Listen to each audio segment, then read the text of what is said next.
Yeah, so this morning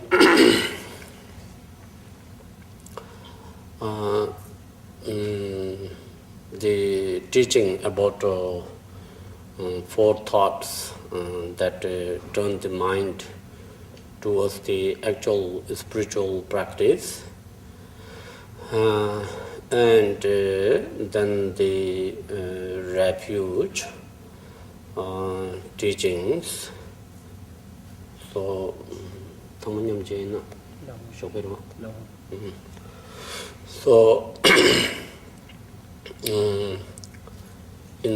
that way, just we have this schedule. Then in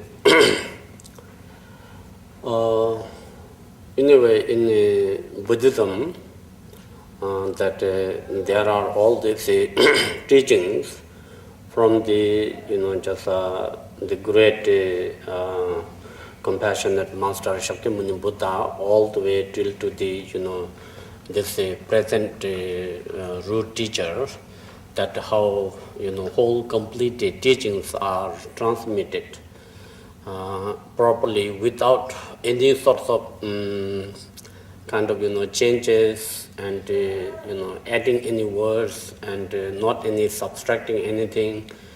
Everything has to be just transmitted completely, whatever it has been received by the those great masters, students of the Shakyamuni Buddha. So that is why the teaching itself is very authentic in that way, and also the possibility of just kind of maintaining its kind of freshness and the solidness, and also complete just teaching. So according to that, in generally that in Tibetan Buddhism we have four schools, four major schools, and then we belong in the just ancient tradition, which is the first Buddhism that which came to Tibet from India, which is called to old tradition. And then after that Kagyuba, that through the Marpa Mila, and then Sakya, and then Kilubas, in that way. So that which in a way the spiritual practice. And then in generally we know that in this world somehow we have so many religions, and all those religions are mainly based for the practice of spirituality, that how we can develop our spiritual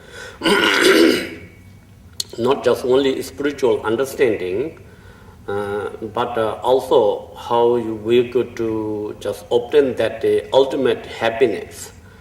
And based on that, there are all these just religions or spiritual practice or philosophical explanations, and at the same time so many kind of belief systems. So whatsoever just the spiritual understandings are, and whatever our beliefs are, but somehow that we need to just develop that of our kind of pure qualities, pure nature, and sense of the our divine nature, that which is within all religions, somehow it is connected to the ultimate object of the refuge. Especially in Buddhism, where it talks about the Buddha nature, or divine nature, or even it can be named as Christ nature. Somehow that within ourselves we have that potential, that how we can actualize ourselves as a enlightened being, just a completely perfect being, fully liberated from the suffering of samsara, and that potential we have, and to really actualize in that way and really get into that ultimate happiness, then we need to have the conditions assembled properly. And according to that, then of course each and every individual kind of religions have their own teachings, but if you somehow study Buddhism and just even you engage into it, definitely it will just help to understand whatever one's background is, and there is no actually there is no any kind of contradiction in that way, because whatever it has been taught in Buddhism, everything is related with its reality. Reality, relative truth, and absolute truth. So whole complete existence of the phenomena has to be established within two truths, relative truth and absolute truth. And why we have to establish it within two truths? Because there is the relative reality. Everything has to depend upon reality. It is not that what we want to believe or what we wish to believe and what we want to have, and how we like things and how we don't like things. That doesn't just really change the reality. We have to know the reality and the reality, that relative truth. So similar like that, there is the absolute truth. So absolute truth is really profound, and in many ways it is like a kind of hidden, like a hidden treasure, that even though it is always there, it is just always there, but somehow we could not just really perceive it, and we could not experience it, we could not just really know exactly what is the absolute truth and what is the absolute reality. And because of that, then we are kind of confused and just kind of diluted, and then kind of obscured in relation with our divine nature, with our true nature, with our primordial nature, that which is the absolute truth, absolute reality, as a kind of somehow like enlightened being, which is there.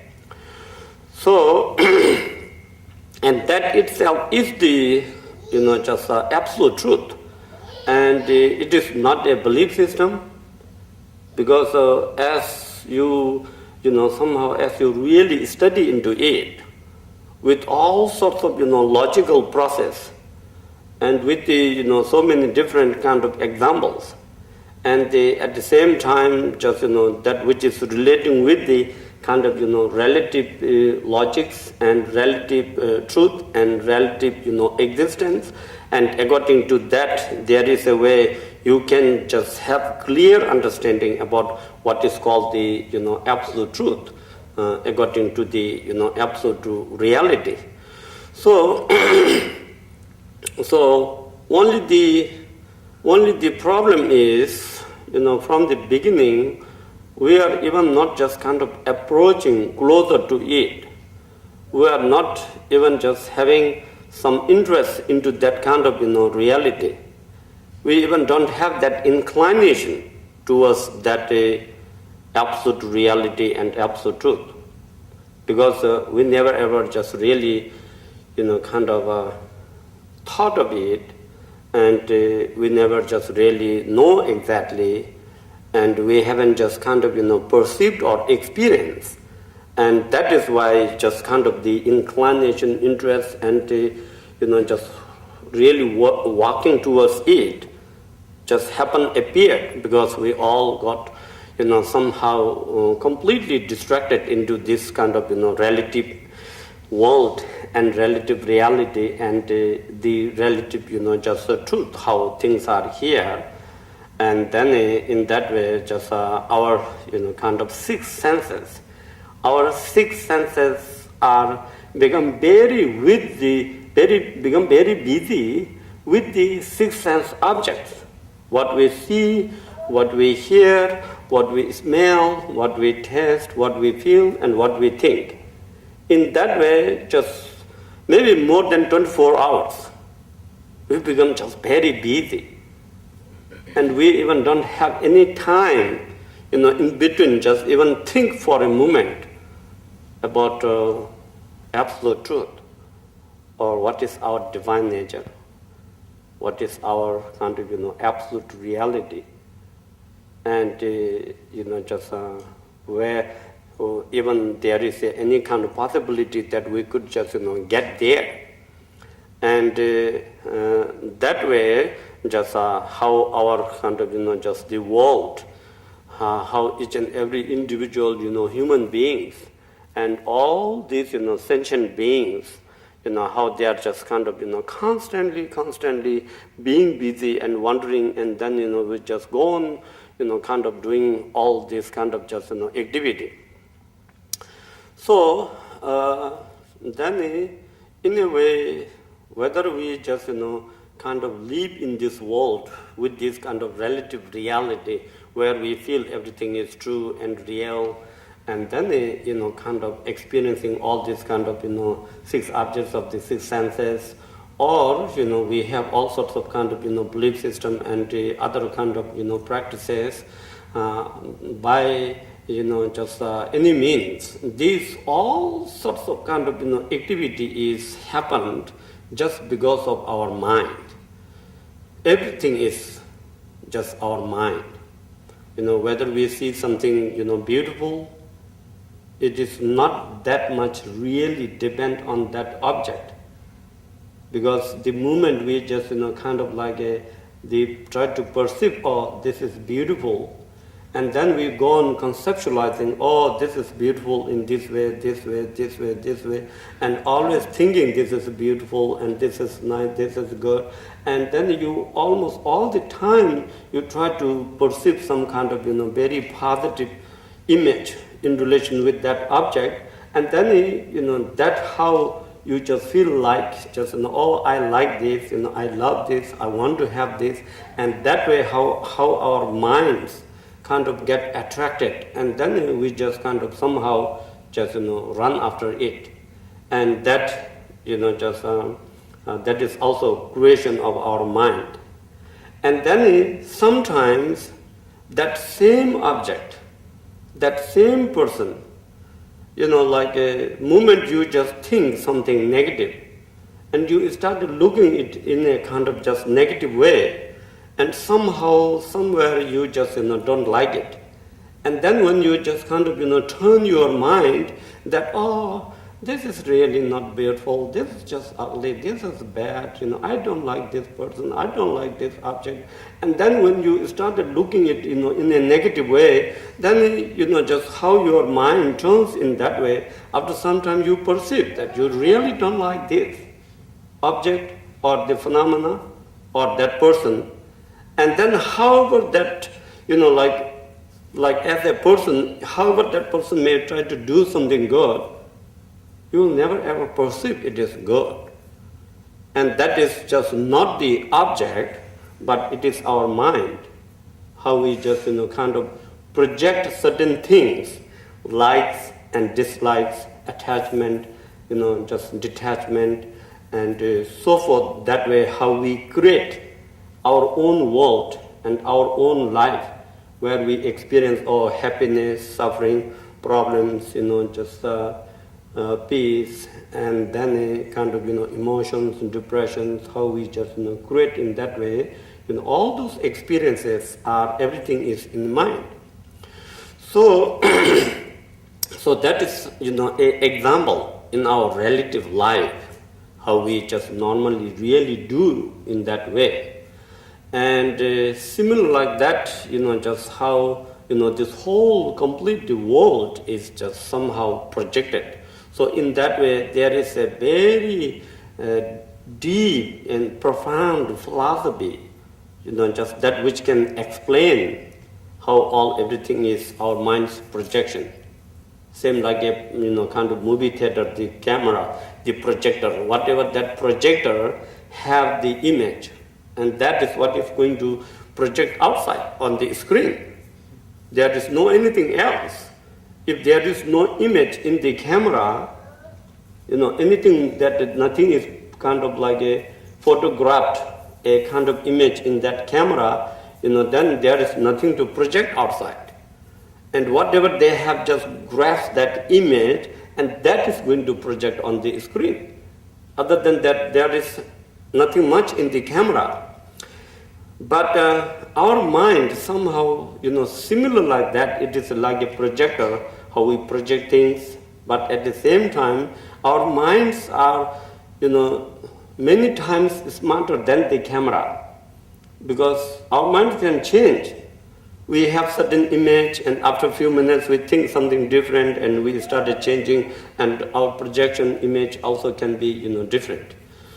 So, by any means, whether we are born in this, what is called the cyclic existence, or, samsara, or this world as our relative life, or whether we could have certain kind of realization through which we could have liberation, liberation out of all this kind of suffering, or we could be, completely liberated to attain, enlightenment, achieve that like Buddhahood, or become a omniscient mind.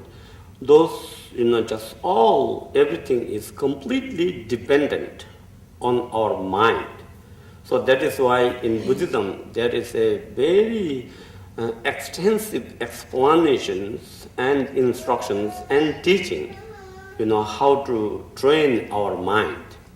And that training of mind is just, in relation with the, just our divine nature, our divine quality, and that which you try to bring, our pure nature and pure qualities of that, absolute truth and absolute reality in relation with the, relative truth and relative reality. So that is the kind of just, main importance, how we can just, really understand the, kind of the profoundness of the, just Buddhism, that how we can just, train our mind, or how we can, understand. So the training of mind, or the taming of mind, is not just some sorts of kind of, fabrication, not some sorts of, kind of like imagining something, kind of different. It is not something like, kind of all this, like modern movies, scientific kind of science fiction movies. People just, create all sorts of creations and imagination, and then kind of create all this kind of like Star Wars movies, all sorts of, interesting, or like, Back to the Future, or like, just the, future image, like, after 2010, what this our world would be kind of, going to perceive, and then people just started thinking and just kind of create an image. So that is also just production of mind, how mind just started thinking and have some idea, and then put into certain kind of form, and then into kind of writings and books like Harry Potter. So some may have very, very good idea, and then they started writing book, and then everybody started reading it, and then it started creating movies, and people just enjoy, and that's all.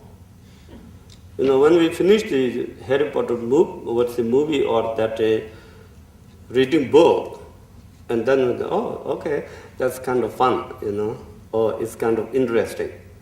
And then what we really gain out of that, and what sorts of kind of, changes that could make within your life, what that makes some difference in your perception or in your attitude, in relation with your life, relative life, or in a just more kind of, spiritual way.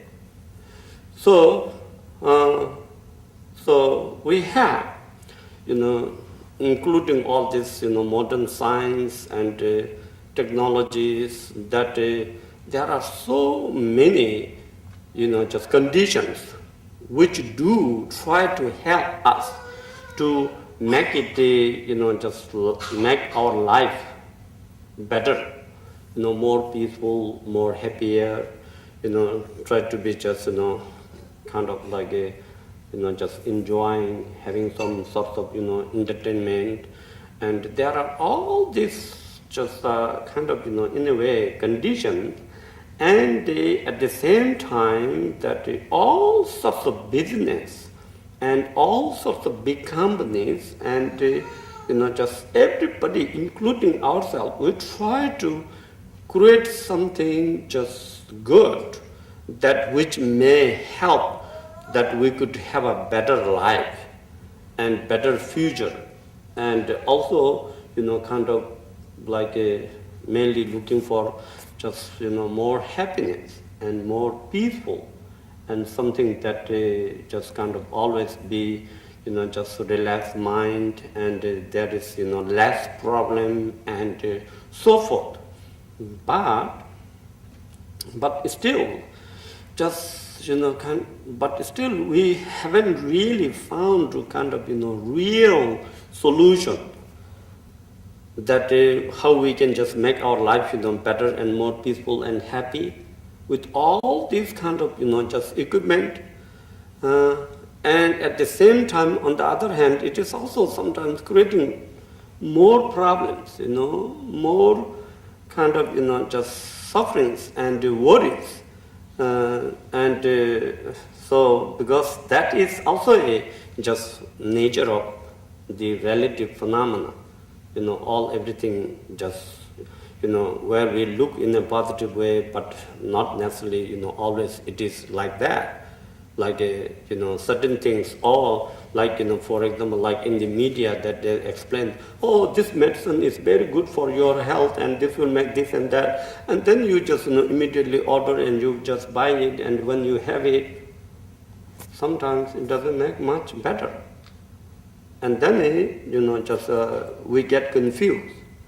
So, similar like that, just even we try to look in a positive way, but if it is not the reality, if there is no real truth there, not just depending upon how you try to perceive in a positive way, or how you try to just kind of, imagine or try to believe something. If in the reality there is no truth, then it doesn't really work. So, so like all this science, philosophy, and like chemistry, and all sorts of, studies which we have, similar like that, we need lots of wisdom to examine, what is the real cause of, happiness? What is the real cause of, just the ultimate happiness? And that way, just we need to have, lots of time to, kind of investigate and try to understand, and according to that, just we need to go through lots of, somehow in our life with all those experience, some sorts of research, and until we just, really get into the reality and truth, that how we can just experience and how we can just, really make difference in our life just by knowing the, actual cause of happiness and the, just peace, depending upon that, reality or relative truth. So these, just like, for example, like, just whether you believe or not, like, Shakyamuni Buddha, somebody who is, somehow, just enlightened and who have the direct perception of the relative truth and absolute truth, and with that great wisdom, and just, realizes and knows everything, what is the just, cause of, happiness and what is the cause of, suffering, and in relation with that, what we really need to do, and what, what sorts of, view we need to have, what sorts of, intention we need to have, what sorts of, attitude we just have to develop, and how we have to maintain our life in our day-to-day lifetime, and so forth. There is a just whole complete, instruction that which can just, guide us all the way to the temporary happiness and to the, ultimate happiness. So, so within all this teaching, if you, as I explained earlier, just kind of, investigating and doing some sort of research, that what is the real source of that kind of, happiness, then it will definitely come to that point. Actually, it is the mind. It will come to that point. Actually, it is really the mind. So when you really understand that, then you know, oh, I really need to work with my mind. My mind is just, the most important thing, how I can just, change my life, or how I can experience happiness and joy and peace, and at the same time, how I can share that same kind of, understanding and knowledge and wisdom to share that kind of happiness and joy and peace to others. And that way we could come to, certain kind of conclusion if we just kind of use our mind or brain. Like in the West, it is just very important, brain. Because lots of scientists also think brain is mind, mind is brain. But of course, as you know, that modern, very advanced, scientists, they already have discovered that brain is not mind. They just really found that mind is something different than the, brain itself. So, that is why in Buddhism, like Shakyamuni Buddha's teaching, that there is already what is called mind, the consciousness, something which is different from this our, kind of the body, blood circulation, and brain functioning, and so forth, which is called inanimate substance. There is all this kind of the whole external world, inanimate substance. And something different from that is the just, the mind, the consciousness, where we think, where we have some sense of, thoughts, some sense of understanding, some sorts of, emotions, and some sorts of afflictive emotions. And all those, everything that what it is called just mind. And that part of just mind or the consciousness just need that kind of just, training, how we can just, just behave properly. How we can just, train our mind, in a more, just positive way. So according to that, then, just within the Tibetan Buddhism also, there is so many, in a way, just teachings that written by all these very great, masters who already have that kind of experience and realization, and according to their realization, then they have written down all these commentaries, just extraordinary, teachings.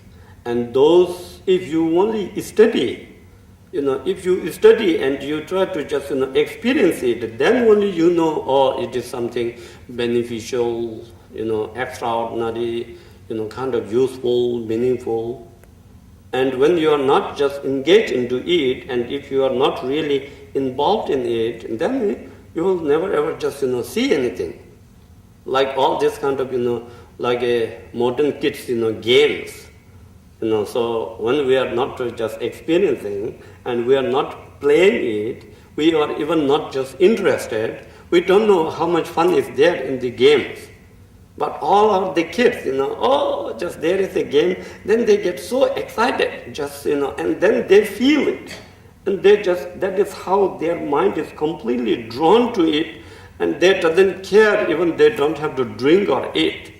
Once they have all these kind of computer games, they stuck with it.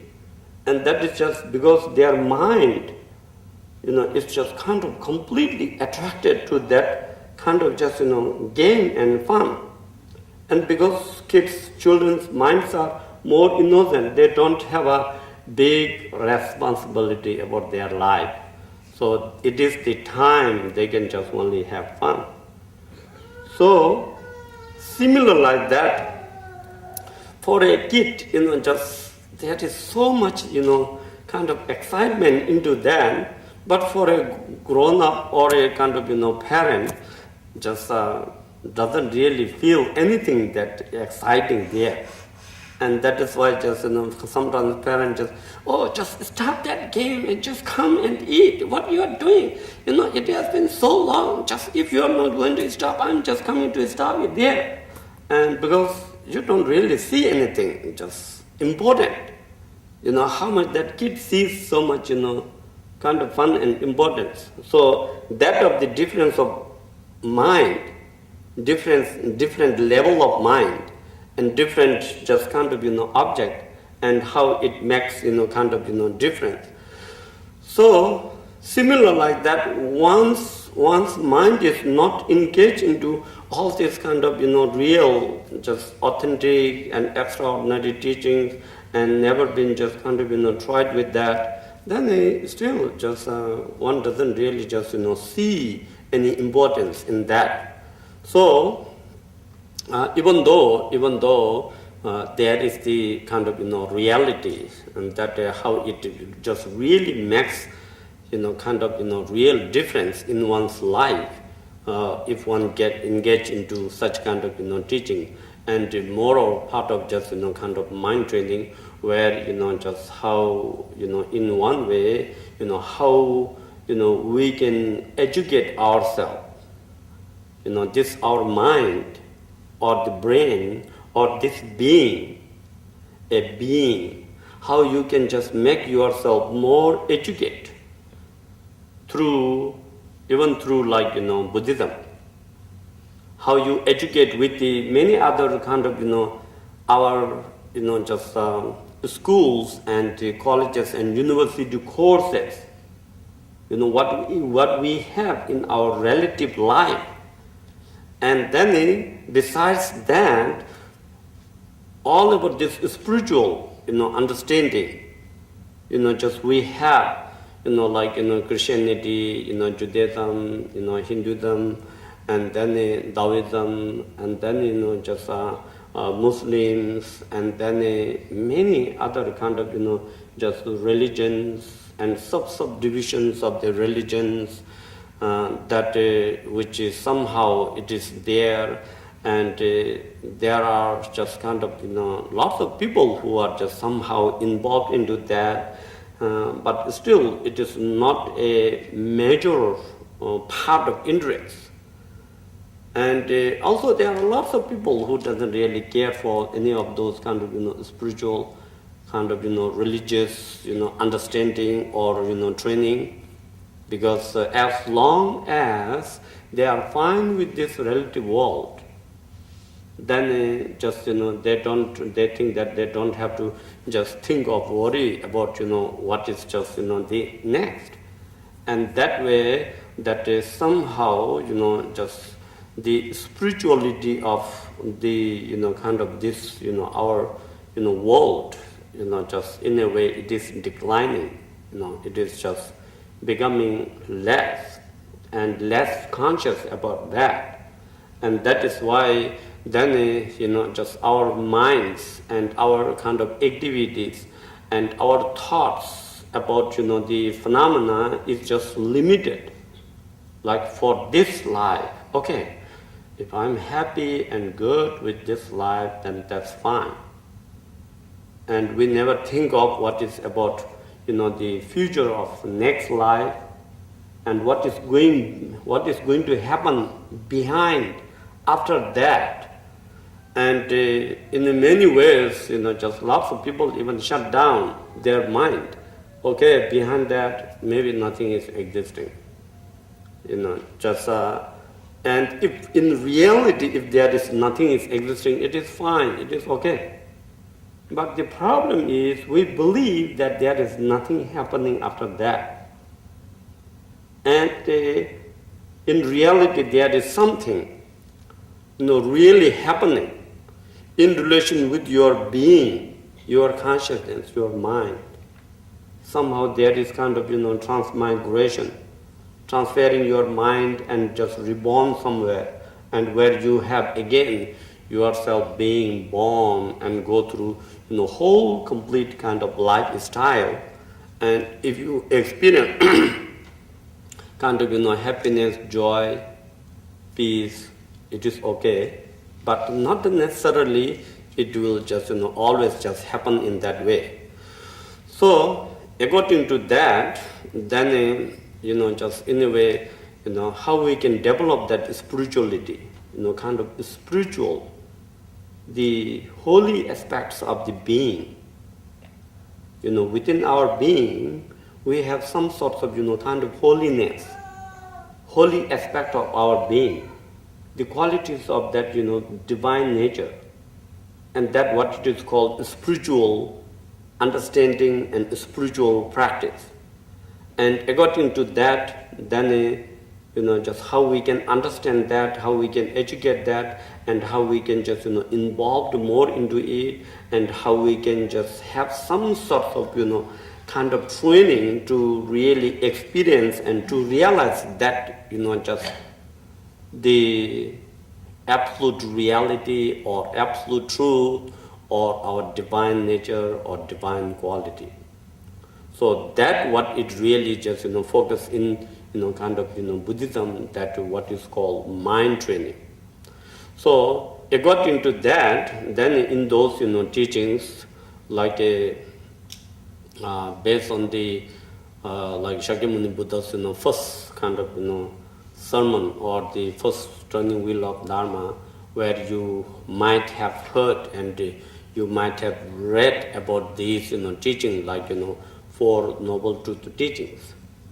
And out of those, teaching in, just Vajrayana or in the Tibetan Buddhism, in form of these kind of real practice, then we have what it is called Ngendo, means, preliminary practices. Until you really get engaged into the kind of, real practice of meditation, what you have to prepare as a kind of, foundation.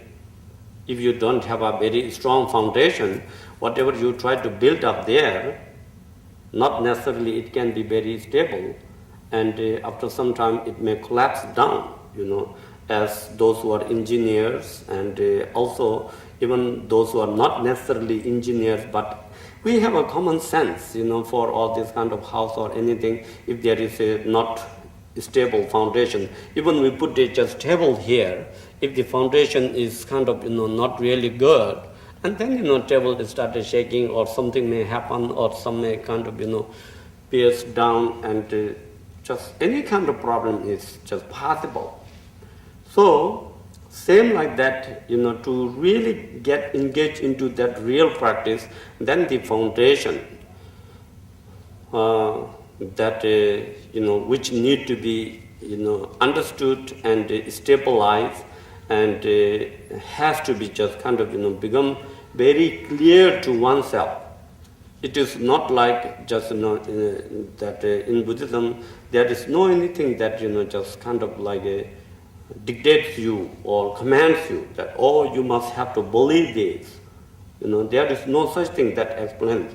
In Buddhism, everything is taught, which is in form of teachings, explained, this is what it's reality, and this how it goes, things happen, and this what it is, just you can understand, and this is what you can just make difference in your life, and this way you can just get there, and this way you will get down there, and this way, how you can just, understand.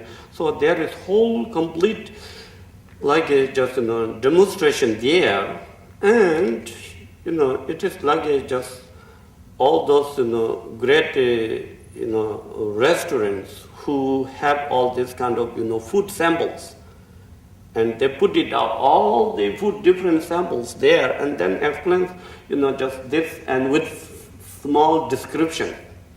And then it is up to you which kind of, food, kind of the flavor and so forth, which you want to make your own choice. There no any restaurant says, oh, this is so good, you must have to eat this.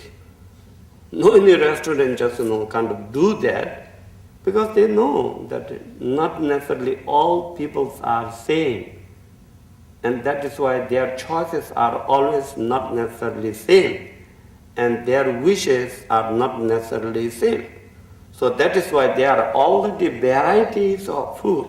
So similar like that in the Buddhism, also there are varieties of the teaching and levels of teaching, how you start with this and this and this and this, all the way to the, just a higher level of, consciousness and higher level of realization, and getting more kind of, pure experience.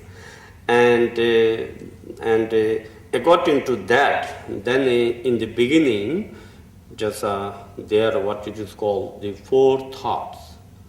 And the four thoughts, that which helps to turn or to tame or to train one's mind towards the spiritual, understanding. So those four thoughts, like where it explains the precious human rebirth, and then the impermanence and uncertain death, and then the cause and effect of karma, the action, and then the fault of samsara, fault of cyclic existence. Just what is the fault, what is the mistake there in this, cyclic existence or in this world. If there is no any fault, no any mistake, it is fine. If there is a fault, then we need to just, correct it. And after that four thoughts, then there it explains the, the qualities of the nirvana, which means the qualities of the, liberation. And, just all the, the benefits of that, just liberation or attaining enlightenment. So in many ways, before we really engage into any sort of, like a spiritual practice, or even like, kind of Buddhist practice such as like, refuge, bodhicitta, and some sorts of meditation or deity practice, that one just have to kind of, have clear understanding about that. And these are, we don't really find in our kind of, normal education, kind of, in the schools. There is nobody just explain anything about precious human rebirth. Only that in science it explains about our body. What are, just kind of, functionings and compose and all sorts of those, activities there, but never explains whether it is something precious or not. And that is why many people somehow, when they have any kind of problem, and sometimes, certain kind of problem that where they feel like, oh, they cannot fix it, and they could not find any other solution or method. And on the other hand, there is nobody to help. And then just they kind of, see that there is no way that they could do anything better. And then, where we see, even these days, how many people kind of do suicide. So it is pitiful not having enough, just knowledge, enough wisdom, understanding. something which is there, all sorts of methods and solutions and, something that can be just, done. Because everything is possible in the world. Everything is possible.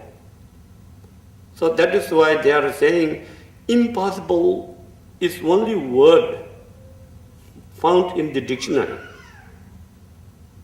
There is no anything impossible thing in this world. Everything is possible. But first we have to know how everything is possible, which means all sorts of problems, depressions, sufferings, pains, sickness. It can be cured, it can be solved, it can be done something. There is nothing that which we cannot do anything. There is no such thing. And when people really don't have that kind of knowledge and wisdom and understanding, and then they just kind of like see that, this is like, end of the world. And then just one could not do anything. So, first of all, they didn't realize that how rare and difficult even just to be born as a human being. Because they never ever have any understanding in general what is the cause to be born as a human being and what is the cause and condition to be born as an animal. What is the real cause and condition to be born born in somewhere in Holy Ghost being or in hell or in heaven? Because everything according to the relative reality, relative truth, and what we see in our day-to-day lifetime and what we understand through all the way back to the beginning of the history, that everything, every single phenomenon are arisen out of the assemblage of the causes and conditions. There is no anything just suddenly miraculously just happened, popped out and existing a phenomenon. There is no anything in this world. Everything is completely dependent of those, assemblage of cause and condition. That which we see, like this hall. There are all these cause and condition. And our gardens, our fruit trees, our fields, and our cars, computers, even those, iPod music, kind of like, and the handphones, including our body, our consciousness, how everything is arisen out of assemblage of cause and condition.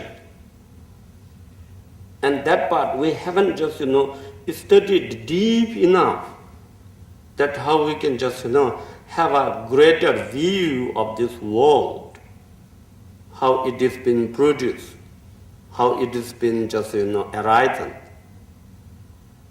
And when we just really have a very clear understanding about that, what is the actual cause and condition of all this, phenomena, based on its reality again, based on its relative truth, and how things are happening in that way, is not anybody's belief system, It's not anybody's just kind of like, way of thinking and way of liking and way of just kind of, wanting. It is the reality, it is the truth. And that we need to study. And when we just, involved and get engaged in that way, then, whatever sorts of spiritual practice we have, we can always do better, rather than having kind of, confusions and doubts and hesitations, and then thinking, if this is like this, why this is happening this way? And if this is supposed to be just, happen in that way, then why this is just, have to happen this way? We have, so many confusions in this world. And we have confusions in our day-to-day lifetime. And why we have all those confusions and why we could not really get all those clear answers is because we don't have enough wisdom. Just knowing about the reality, knowing about the relative truth, knowing about what things are produced according to the assemblage of the cause and condition, whatsoever phenomena is. And once we know that, and then we can just know more detail about specific objects, like this, flower. Maybe this is a fake flower, maybe real. So like flowers, why there are some kind of yellow, red, blue, all sorts of, and all different kinds of flower. And those all have to depend upon its own cause, seed. And then again the condition. And that way all those flowers are just, happening. These flowers and all this phenomena doesn't happen like how it is happening in the Harry Potter movie. Or like Jack and the Beanstalk. Just, you wish something and then next day something happened. Those only happen in the stories, fairy tale stories, in the movies, not in reality. So that makes the difference between the reality and illusion. In reality, things happen according to reality, causes and condition. And according to that, we need to know how we can assemble those, causes and conditions, that which can, just solve those problems. Whatever sorts of problems are there, whatever sorts of, kind of like just unbearable pains and sufferings or depressions maybe, if we know that kind of just, the truth and reality, how we can, assemble those causes and conditions to get rid of those, suffering, pain. And then as we work on it, things can happen. Because it is a possible thing. And on the other hand, the nature of the phenomena, nature of all this relative phenomena is just, impermanent. Impermanent. And that where it is just somehow, as Buddha, taught in his, teachings, as like in the beginning contents of the teaching, where he said, 4 lines. Duche tamje mitakba, sakje tamje tungewa, che tamje tongshin tamewa, nyangil dewa shiwo. Those 4 lines. Did you got it? Almost. So Duje tamje mitakba, just, he said, all the compounded phenomena are by its nature is impermanent. Compounded of cause and condition as you look in this world. Anything that which is compounded of cause and condition is subject to impermanence. It can change. So your pain is also kind of, compounded phenomena of certain kind of causes and conditions that created that pain. And your suffering and depression, obstacles, sickness, any kind of problem is also created with a certain kind of causes and conditions assembled together, and then it is just there. So it is a compounded phenomena, so it is changeable. Nothing is very concrete, solid, that kind of, that which we cannot just kind of, change at all. There is no anything like that in this world. And when we don't see that way, when we don't understand in that way, when we don't realize in that way, and then, just people say, oh, I cannot do anything with this, and so just do something like that. And that is how they come to that conclusion, because of, kind of that lacking the wisdom about the reality, about the truth. So that what it is called, all compounded phenomena are by its nature, it is impermanent and subject to change.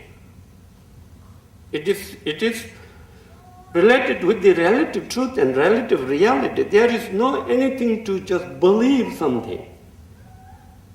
You don't have to believe, anything. And that is the truth, that is the reality, what we see in this whole world, wherever we travel. In a very, very advanced and developed country, or kind of, third world war kind of, just very, very undeveloped country, everywhere, that is the nature. And we know that nature and truth. And then the second, Sakchetam Judunyawa, like all the defined